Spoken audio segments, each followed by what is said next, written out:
Bismillahirrahmanirrahim. Assalamualaikum warahmatullahi wabarakatuh. Apa kabar ibu-ibu semuanya? Alhamdulillah sehat ya. Alhamdulillahirrahmanirrahim. Wassalatu wassalamu ala asrafil anbiya'i wal mursalin Sayyidina Muhammadin wa ala alihi wa ashabihi wa man tabi'ahum bi ihsanin ila yaumiddin. Asyhadu an la ilaha illallah wahdahu la syarika lah, lahul mulku wa lahul hamdu wa huwa ala kulli syai'in qadir. Wa asyhadu anna Muhammadan abduhu wa rasuluhu la nabiyya ba'da, shadiqul wa'dul amin. Allahumma shalli wa sallim wa barik ala hadzal nabiyil karim Sayyidina Muhammadin wa ala alihi wa sahbihi ajma'in. Ibu jamaah Masjid Al-Fas yang saya hormati, yang semoga selalu berada dalam rahmat Allah Subhanahu wa taala. Kita bersyukur pada hari ini, hari Kamis pagi, secara rutin kita bersama-sama berkumpul untuk mengkaji hadis-hadis sunnah-sunnah dari Rasulullah SAW dalam rangka untuk memperkuat keimanan kita kepada Allah Subhanahu wa taala, menambah semangat di dalam beribadah kepada Allah Subhanahu wa taala, dan juga di dalam menjalani kehidupan yang ada di dunia ini, sehingga mudah-mudahan segala yang kita lakukan ada di dalam rahmat ridho dari Allah Subhanahu wa taala dan bernilai ibadah di sisi Allah Subhanahu wa taala, kemudian diberikan pahala yang terbaik sehingga kita dihantarkan atau kelak ditakdirkan dapat menjadi penghuni surganya. Amin ya Allah ya rabbal alamin. Semoga salat dan salam selalu dicurahkan oleh Allah Subhanahu wa taala kepada Nabi kita Muhammad Rasulullah sallallahu alaihi wasallam dan para keluarganya, juga kepada para sahabat-sahabatnya semua, dan kepada seluruh pengikutnya sampai hari kiamat, termasuk kita yang saat ini masih menjalani kehidupan di dunia ini, menjadi saksi atas diri kita dan kaum muslimin semuanya. Mudah-mudahan doa-doa dan salat kita dijabah Allah Subhanahu wa taala dan telah menjadi wasilah bagi kita agar Rasulullah SAW memberikan syafaatnya kepada kita semuanya. Amin ya Allah ya rabbal alamin. Ibu-ibu jamaah majelis taklim Masjid Al-Fas yang berbahagia, kita lanjut kajian kita pada pagi hari ini, membahas tentang karakter orang yang beriman, calon-calon penghuni surga, yakni memiliki kesabaran yang tanpa batas. Jangan sampai bilang sabar itu ada batasnya Ustaz. Gitu ya. Ya emang kalau mau masuk surga ada batasnya. Nggak bisa. Kalau ada batasnya nanti tadinya udah mau masuk surga nggak jadi. Ya kan pernah. Ya nggak jadi kan, repot nanti ya. Kita sudah pernah jelaskan ya dulu tahun-tahun sebelumnya, ada orang yang sepertinya amalannya seperti amalan ahli surga. Ya, tetapi di akhir-akhir hayatnya ternyata dia membelok atau berbelok arah. Akhirnya apa? Ya, tidak jadi menjadi penghuni surga. Ya gara-gara tadi kesabarannya ada batasnya Ustaz. Nah, akhirnya nggak sabar dia, akhirnya membalas ya, balasnya lebih kenceng lah, lebih zalim misalnya. Wah itu bahaya.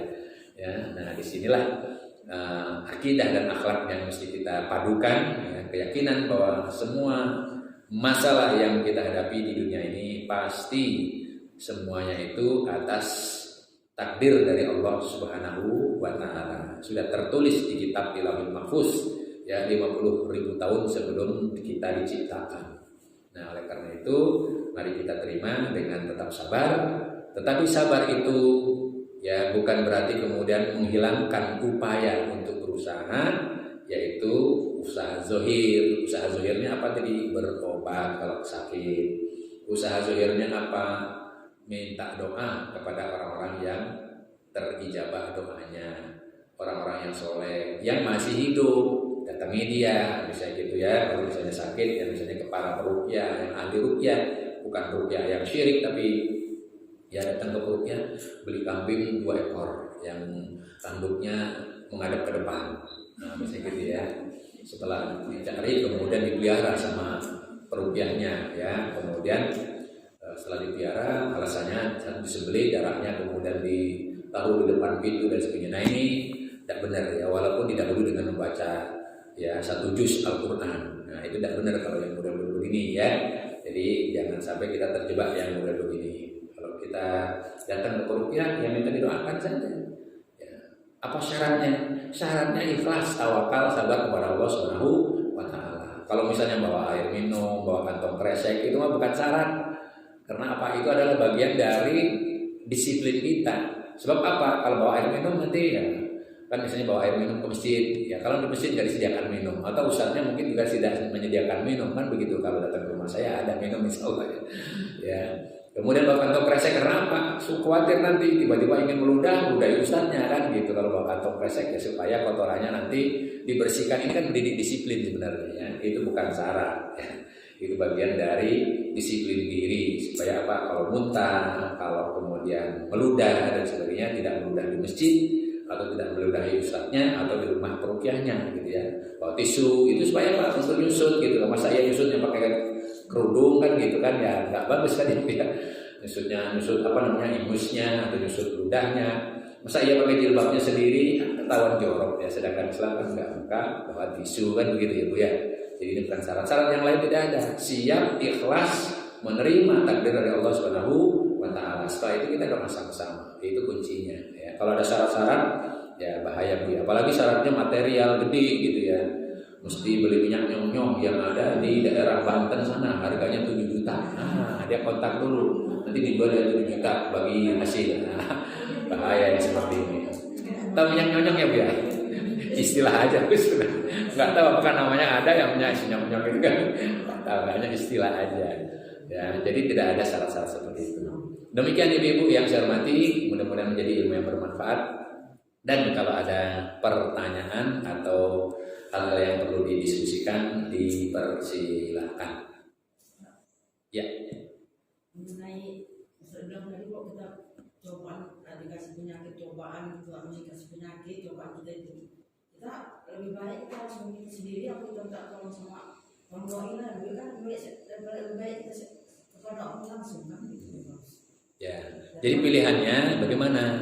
Biasanya ustadz atau peruqyah itu akan menyatakan ibu sabar, ya ibu doanya A B C D. Ini doanya Bu. Nah artinya itu peruqyah sendiri Bu. Ya diberi dulu doa oleh ustadz. Coba baca ayat ini berulang-ulang. Setiap selesai kemudian minta kepada Allah Subhanahu Wa Taala supaya disembuhkan. Misalnya begitu ya Bu ya. Biasanya gitu telepon atau apa ya. Ustadznya tidak akan langsung, oh kalau gitu saya doakan, wah ini kesempatan ya dapat cuan ya, nggak bisa begitu ya Bu ya. Jadi biasanya akan dibimbing dulu, ibu sakitnya apa, masalahnya apa. Berarti ibu terapinya harus memaafkan suami, jangan kesal dulu sama suami, misalnya begitu ya. Atau kesal sama anak, kita harus maklum terhadap anaknya. Atau apa barangkali ibu dendam sama tetangga, nah itu kan dicari masalahnya. Ibu coba ya, misalnya begitu Bu, biasanya dibimbing. Setelah itu coba ibu baca ayat ini atau surat ini atau doa ini. Nah kemudian setelah itu memintalah kepada Allah ya kesembuhan dan sebagainya. Tapi kalau sudah berkali-kali, Ustaz saya sudah coba tapi masih begini. Nah itu ya sudah kita janjian misalnya begitu ya, apa masalahnya dan sebagainya. Nah itu boleh Bu. Tapi lebih bagus memang kita selalu seperti yang dilakukan oleh Nabi. Ya berdoa bersabar dulu kepada Allah Subhanahu wa Ta'ala gitu ya. Apalagi kalau tidak sampai terbuka auratnya ya Bu ya. Sakit ibu kan nggak terbuka aurat, ibu mengalami di rumah, tawakal, bersabar dan sebagainya itu boleh. Ya kemudian manggil dokter juga boleh ya. Tapi itu tadi iringi sifat karakter orang yang beriman yaitu sabar kepada Allah Subhanahu wa Ta'ala, berkhusnuzon kepada Allah Subhanahu wa Ta'ala. Caranya bagaimana? Ya mohon ampun kepada Allah. Ya Allah barangkali ini Engkau berikan sakit ini karena dosa-dosaku yang banyak, yang mungkin aku lengah, belum minta ampun kepadamu, maka aku mohon ampunan kepadamu dan mudah-mudahan Engkau menyembuhkan setelah itu. Nah itu kan namanya juga meruqyah mandiri Bu. Itu sifat kesabaran, sifat tawakal, setiap orang mukmin harus begitu. Tapi sudah berkali-kali kok kita juga resah dan sebagainya, boleh Bu suatu saat kemudian minta konsultasi dengan dokter yang memang ahlinya, atau tadi misalnya dengan peruqyah ya boleh saja. Ya, tapi kalau ngotot saya harus hari ini diruqyah Ustaz, nah ini repot namanya. Ya, biasanya Ustaz juga mengelak dulu gitu kan. Makanya saya selalu bilang, Ustaz bisa nggak hari ini? Ntar dulu kita masih ada kegiatan, itu masalahnya apa, ya, keluhannya apa dan seperti apa gitu ya.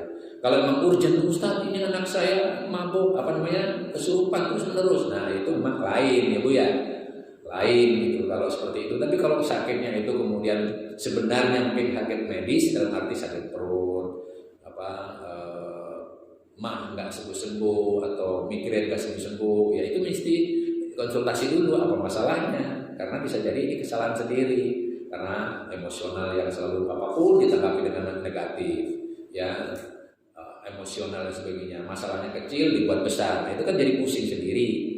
Nah, tapi kalau misalnya tadi yang kesurupan, ya itu mendadak ya, biasanya kita cepat gitu Bu. Kalau yang seperti itu kita langsung respon ya. Tapi kalau sakit-sakit yang dalam arti sebenarnya dengan medis sudah berkali-kali dicoba, ya sabar dulu, jadian dulu masalahnya apa. Karena kita bukan penyembuh ya Bu. Kita bukan penyembuh, yang menyembuhkan Allah Subhanahu wa taala. Beda kalau dengan yang kesurupan, gangguan jin, kena sihir, nah itu urgent biasanya karena kan ngamuk-ngamuk ya Pak Bu ya. Biasanya kalau seperti itu kan ngamuk-ngamuk, kemudian teriak-teriak, mengganggu dan sebagainya, itu bisa kita dahulukan. Jadi begitu ya Bu ya. Ini jawabannya mudah-mudahan lengkap Bu. Berarti memohon itu kan istilahnya nggak tanpa usaha bisa juga, atau tidak tanpa usaha bisa juga istilahnya. Sebenarnya Ibu berdoa tadi juga usaha. Iya. Usaha pendekatan kepada Allah. Contohnya seperti lambung kan, lebih kunyit. Nah itu kan harus berdoa, karena kalau kurang tahan juga dan kunyitnya orang. Iya betul, itu namanya juga usaha. Ya. Diiringi dengan kesabaran tadi kan. Ya. Jadi dia tidak mengeluh kepada orang lain. Dia paham nih, apa sih kalau sakit perut? Apa sih kalau misalnya kita pendarahan misalnya gitu ya, anak-anak remaja gitu kan. Ya dengan kunyit, dengan apa, kan bisa googling sekarang ya. Itu namanya juga usaha, tapi diiringi dengan sabar. Dari dia tidak berkeluh kesah kepada orang lain dulu, ya dia usaha, kemudian minta kepada Allah, langsung bermunajat kepada Allah Subhanahu wa taala, tidak melalui perantaraan orang lain sekalipun. Ya setelah berkali-kali ternyata nggak berhasil, ini mesti ke ahlinya sepertinya kan gitu ya Bu. Baru Ibu konsultasi dengan dokter ahli ahli kedokteran yang berkaitan dengan perut dan sebagainya. Kalau terpaksa juga ahli ruqyah, baru konsultasi. Tapi itu tadi ada upaya. Jadi Ibu melaksanakan upaya, atau kita melaksanakan upaya tadi bikin jamu, misalnya itu jadi bagian dari usaha Bu. Ya. Dan itu memang harus dianjurkan tadi. Tidak hanya tawakal kemudian diem, ya Allah, tapi tidak ada usaha. Diberitahu, coba Ibu ya bikin jamu ABCD, dia nggak mau, pokoknya nunggu pertolongan aja. Nah ini namanya orang yang tidak ada upaya, kesabarannya belum tepat, tawakalnya belum pas ya. Ini yang perlu dibimbing, jadi ada upaya. Konsultasi itu juga upaya Bu. Berarti berdoa langsung berusaha juga ya? Iya benar, jadi gitu. Usaha apapun harus diiringi dengan doa. Karena apa? Yang memberi ujian cobaan, yang menyembuhkan hanyalah Allah Subhanahu wa taala.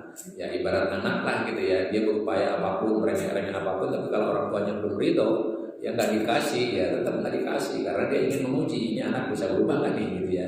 Meremeh macam-macam, bikin gaduh macam-macam, tapi tetap tidak dikasih. Permintaannya jelas sebenarnya, tapi nggak dikasih sama bapak ibunya, kompak bapak ibunya nggak kasih. Bukan berarti nggak sayang sebenarnya, karena ingin menguji anak ini bisa hormat nggak sama orang tuanya, bisa taat nggak sama orang tuanya, bisa sabar nggak menerima segala kelemahan dan kekurangannya. Kan begitu, kadang-kadang orang tua juga menguji, nggak dikasih itu kompak sama orang tua, karena kalau dikasih bisa bahaya, apalagi kan gitu ya Bu ya.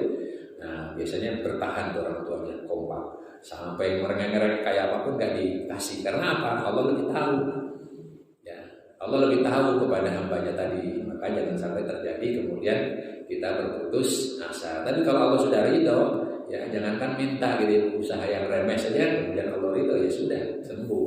Ya atau Allah lepaskan ujian dan cobaan itu. Kuncinya apa? Ketawakalan kita kepada Allah Subhanahu wa taala.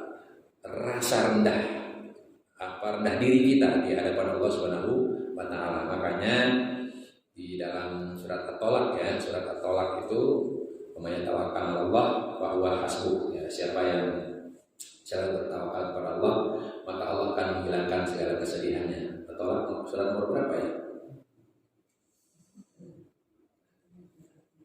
Surat 65 ya. Surat 65 ayatnya yang kedua ya, di akhir ayat yang kedua itu wa may yatawakkal wa may yattaqillah yaj'al lahu makhraja. Maka barang siapa yang bertakwa kepada Allah, niscaya dia akan memberikan jalan keluar baginya. Nah, bertakwa tadi ciri-cirinya apa? Kan dia bertawakal kepada Allah, sabar, berdoa, berserah diri kepada Allah. Maka Allah akan berikan jalan keluar dari permasalahan yang dihadapinya. Wa yarzuqhu min haitsu la yahtasibu, dan dia akan beri rezeki dari arah yang tidak disangka-sangkanya. Wa may yatawakkal 'alallahi fa huwa hasbuh. Barang siapa yang bertawakal kepada Allah, niscaya Allah akan mencukupkan keperluannya. Innallaha balighu amri, sesungguhnya Allah melaksanakan segala urusannya. Qad ja'alallahu likulli syai'in qadara, sesungguhnya Allah telah mengadakan ketentuan bagi setiap sesuatu. Ini artinya ketentuan berkaitan takdir ya. Qad ja'alallahu likulli syai'in qadara, qadarnya takdir ya, sudah membuat takdirnya. Jadi kalau kita ingin mendapatkan ketenangan, mendapatkan jalan keluar dari permasalahan yang dihadapi, bahkan Allah akan beri rezeki pada yang tidak disangka-sangka, harus bertawakal, harus bertakwa. Dan ciri-ciri orang yang bertakwa dan bertawakal ya, itu adalah orang yang suka memohon ampun kepada Allah Subhanahu wa taala, merasa diri kita ini bukan apa-apa, tidak punya apa-apa, tidak punya kekuatan apa-apa, maka dia meminta pengampunan kepada Allah Subhanahu wa taala. Rasul sudah menjelaskan, barang siapa yang suka memperbanyak istighfar, memohon ampun kepada Allah, maka Allah akan menghilangkan kesedihan dari dalam hatinya, kemudian akan beri jalan keluar dari setiap permasalahan yang dihadapinya, dan Allah akan memberikan rezeki dari arah yang tidak pernah disangka-sangkanya. Istighfar itu ciri-ciri yang bertakwa, tidak merasa sombong karena dirinya tidak punya apa-apa. Jangankan kuat seperti apa, karena penyakit bisul aja kadang-kadang kita nggak bisa ngapa-ngapain ya. Coba kalau kena bisulnya di lutut, ya gede begitu ya, bisul kok padahal ya. Ke dokter juga, walaupun ke dokter dibelek dan semuanya dioperasi, tetap juga kita nggak bisa ngapa-ngapain. Itu tandanya kita sebenarnya lemah, ya Bu ya. Kena penyakit bisul aja kita sudah sedih luar biasa. Itu contohnya. Makanya bagi orang yang bertakwa, ciri-cirinya yaitu orang yang menyadari dirinya tidak mampu, akhirnya kita banyak beristighfar. Ketika kita banyak beristighfar, Allah sayang kepada kita. Ketika Allah sayang kepada kita, Allah berikan ketenangan. Tenang. Balasannya surga loh, masa ia nggak mau? Gitu ya. Kemudian nanti Allah akan bebaskan dari segala kesulitan atau ujian yang dihadapi harinya. Setelah itu Allah akan memberikan rezeki dari arah yang tidak disangka-sangkanya. Ini adalah bagian dari keimanan dan akhlak seorang muslim, hendaklah bersabar. Baik, ada lagi? Ya. Kita ada sakit, kita merasa saya banyak dosanya, saya itu menembus dosa kita. Itu termasuk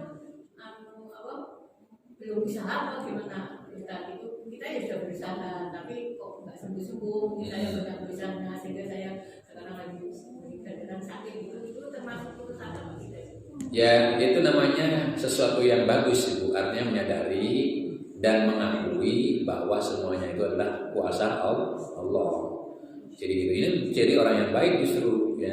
Akhirnya dia menerima ini mesti takdir, dan bisa jadi ini bagian dari cara Allah untuk membersihkan dosa-dosa kita. Artinya husnuzon kepada Allah kita. Bagus, itu perintah Rasul ya, untuk berselalu berhusnuzon kepada Allah, bersangka baik kepada Allah. Ini mungkin karena saya banyak dosa sehingga Allah mengujiku seperti ini. Nah, ini orang yang benar-benar namanya orang yang berakhlak di hadapan Allah Subhanahu wa taala. Termasuk cobaan apa dosa itu? Yang mana?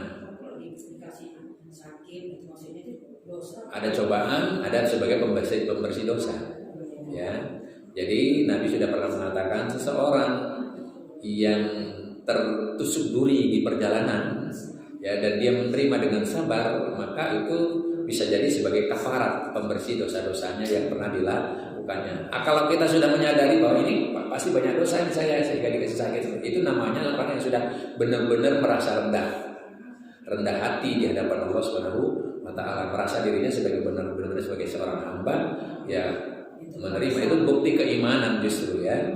Kita sudah berusaha tapi nggak sembuh-sembuh gitu ya. Jangan putus asa ya, sebab orang yang beriman itu tidak boleh berputus asa dari rahmat Allah Subhanahu wa taala, karena bisa jadi itu adalah bagian dari sangka baik kita tadi kepada Allah, itu adalah bagian pembersih dosa-dosa kita. Apalagi Nabi kan sudah menjelaskan seperti itu ya.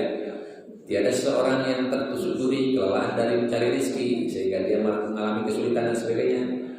Dan itu kemudian terjadi terus-menerus kecuali sebenarnya Allah di situ sedang membersihkan dosa-dosanya yang tidak disadarinya, ya, yang Allah tahu tapi kita tidak menyadari. Jadi itu bagian dari akhlak yang bagus Bu di hadapan Allah Subhanahu wa taala, kita merasa diri kita banyak dosa sehingga jangan-jangan ini bagian dari cara Allah untuk mengingatkan kita. Nah, kita harus banyak istighfar ya. Ya betul. Usaha yang kita lakukan setelah itu ya banyak beristighfar. Ya, banyak beristighfar. Kalau ucapan istighfar yang mana saja, yang penting pokoknya intinya adalah meminta ampun kepada Allah Subhanahu wa taala. Mohon dihapuskan dari kesalahan, dari dosa-dosa yang disadari maupun yang tidak disadari. Boleh dengan bahasa yang biasa dibaca dalam wirid maupun dengan bahasa diri kita sendiri. Intinya kita berserah diri hanya kepada Allah Subhanahu wa taala. Demikian Bu ya. Baik, satu lagi. Ustaz, mengenai syirik kok ada yang mengatakan kok syirik menunjukkan Allah itu kekal dalam neraka. Maksudnya kekal dalam neraka itu apa dia tidak belum bertobat langsung meninggal? Apakah hadisnya begitu nggak diampuni Allah? Ya, jadi memang di dalam Al-Quran dijelaskan bahwa Allah tidak akan mengampuni dosa syirik, ya, kecuali sebelum meninggal dia menyadari syiriknya terus tobat. Ya, tapi kalau dia tidak pernah bertobat dari kesyirikannya, maka dia tidak akan diampuni dosanya oleh Allah Subhanahu wa taala. Tapi Allah akan mengampuni segala dosa selain daripada syirik itu bagi siapa yang dikehendaki. Di surat An-Nisa itu, ya. Surat An-Nisa kita lihat ayat yang 116, ya. Sebenarnya ayat sebelumnya ada di surat An-Nisa ayat 80 berapa ya? Ada 2 ayat di surat An-Nisa. Surat An-Nisa ayat 116. Allah berfirman, "A'udzubillahi minasyaitonir rajim. Innallaha la yaghfiru ayyushraka bihi wa yaghfiru ma duna dzalika liman yasha wa may yusyrik billahi faqad dhalla dhalalan ba'ida." Allah tidak akan mengampuni dosa syirik atau mempersekutukan Allah dengan sesuatu, dan Dia akan mengampuni dosa-dosa selain dari syirik itu bagi siapa yang dikehendaki. Dan barang siapa yang melakukan kesyirikan atau mempersekutukan sesuatu dengan Allah, maka sesungguhnya ia telah tersesat jalan dengan kesesatan yang sangat jauh. Nah, artinya ini pernyataan dari Allah. Jadi kalau dia bertobat, tapi kalau dia bertobat, mengakui bahwa telah berbuat syirik, ya sebelum meninggal dunia dia kemudian bertobat, maka diampuni. Ya, jadi begitu. Misalnya nih orang yang ketika hidup di dunia jagoan apa istilahnya jawara ya. Jawara yang punya ajian macam-macam gitu ya. Tapi ketika masa tua dia menyadari ini, setelah dia sering ngaji gitu, atau mendengar ceramah atau lihat YouTube dan sebagainya, ini kesyirikan ternyata. Dulu dia mungkin merasa itu bukan kesyirikan. Dia menyadari gimana nih caranya supaya saya bisa diterima taubatnya. Dia kemudian bersumpah meninggalkan segala bentuk syirikan itu, minta ampun dari segala dosa yang pernah dia lakukan karena kebodohannya, ketidaktahuannya. Ya, padahal dia ketika itu sudah seperti ayam tetelo gitu ya. Ayam tetelo tahu ya, sudah nggak bisa ngapa-ngapain gitu. Tapi dia menyadari, sering mendengarkan YouTube atau buka atau ceramah lewat handphone atau apa, dia dengar itu, dia sadar bahwa itu adalah kesyirikan. Ternyata yang saya lakukan selama ini adalah syirik. Dia nangis, dia minta dibersihkan. Dia bersumpah kepada Allah untuk membersihkan segala kesyirikannya dan minta ampun dengan pengampunan yang sebenar-benarnya. Kemudian dia bertobat, apalagi dibimbing oleh tadi yang keluarganya ditalkin supaya dibersihkan dan sebagainya. Nah, kemudian setelah itu dia meninggal dunia sudah dalam keadaan tobat, mengucapkan kalimat la ilaha illallah Muhammadur Rasulullah, diampuni dosanya. Yang tidak diampuni itu kalau sampai meninggal dunia, yang kekeh ngeyel ya, kemudian kekeh atau apa istilahnya. Ya, pokoknya begitu yang sudah dijelaskan tapi tetap nggak ngerti juga, masih merasa benar aja. Nah, itu yang bahaya. Ya, tidak akan diampuni dosa syirik itu, tapi Allah akan mengampuni segala dosa selain daripada syirik itu bagi siapa yang dikehendaki, maksudnya bagi siapa yang dikehendaki yang mau bertobat, yang menyadari bahwa dia telah berbuat salah, yang tadi rendah hati ini barangkali karena dosa saya, nah itu diampuni dosanya oleh Allah Subhanahu wa taala ya. Jadi itu Bu, yang tidak diampuni adalah yang sampai mati dia masih tidak mengerti bahwa yang dilakukannya adalah syirik. Berarti kalau bertobat bisa ya? Bisa ya, bertobat sebelum meninggal dunia. Ya, bertobat dan tobatnya itu betul-betul diterima oleh Allah Subhanahu wa taala. Tapi kalau sudah nyawa di kerongkongan, iya saya tobat kayak Fir'aun begitu ya, nggak bisa. Jadi gitu ya.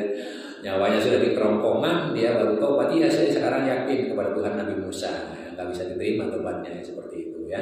Jadi dia menyadari selama ini telah berbuat kesyirikan, yang dia lakukan selama ini ternyata adalah menyimpang, kemudian dalam keadaan sakit dia kemudian bertobat, minta didatangkan guru untuk mentalkin atau keluarganya sama-sama mentalkin, kemudian dia masih sempat untuk mengucapkan tobatnya tadi, bersumpah untuk bertobat, tidak akan mengulangi lagi dan mohon ampun kepada Allah, menyesali diri, lalu terbimbing dengan membaca kalimat tauhid, gitu ya, maka insya Allah tobatnya diterima. Ciri-cirinya diterima di mana? Dia mudah mengucapkan kalimat tauhid.